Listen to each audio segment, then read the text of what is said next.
बड़ा मजा आ गई है। आज तो बहुत पूछे वाला।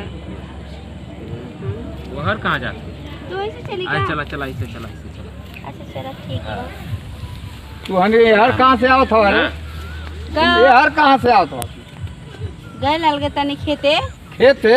हाँ अजुए जाए करे तू के खेते? नहीं तो और कहिए जाए कर कहिए जल्दी। पंडित पूछ के जाए ला।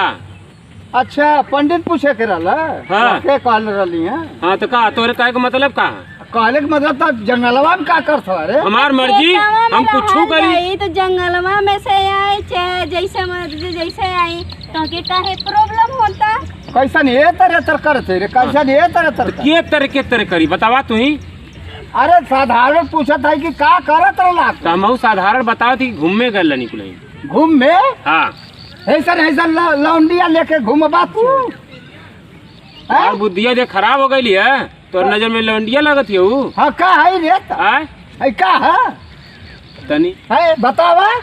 है ऐसा लड़की लेके घूमत हवे? तारे लौकत नहीं है? आँखी में काजल, होंठ पे लिपस्टिक है, इतना बड़ा झुमका, सब कुछ पहन ले। हम बेटे नहीं लागत थी, लड़की लागत थी। अरे ये सब तो दिखावटी है। तो सेनुर का पहले के तोर बियाह भय? हाई कौने ओर से है? का हाई पोसकवा ना लोकत है? पोसकवा? हाँ एकर तोरवा का नहीं एकदम भगचोन हरा बा का।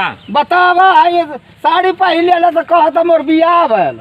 ए बुढ़ऊ सुना, हमन के चाहे होश में जंगलवा रह, में होश में से बात करा। आए चाहे कहीं से आए तो उसे कोनो मतलब नहीं है। तू जा अपने रास्ते, ठीक ना? और हम लोग के जाए दे। नहीं तो हम एक गौवा का लड़का खराब ना होत हमें। हाँ तोरे गौवा के लड़के में खराब भइल बाटे। हमरे चक्कर से सब खराब हमके तो भइल लगत है बाटे। कि तू बतावा। ये सब गांव के लड़कन के खराब कर देला कुल। हाँ गांव के लड़के के खराब नहीं खे। तो गांव के लड़के से तोरे से तो लेकिन तोरे में खराबी दिखाता और तोरे में ज्यादा उबाल दिखाता। यो दादा हमार तोर हिम्मत कैसे भइल रे? का हो? जैसे तो हार हिम्मत भइली है।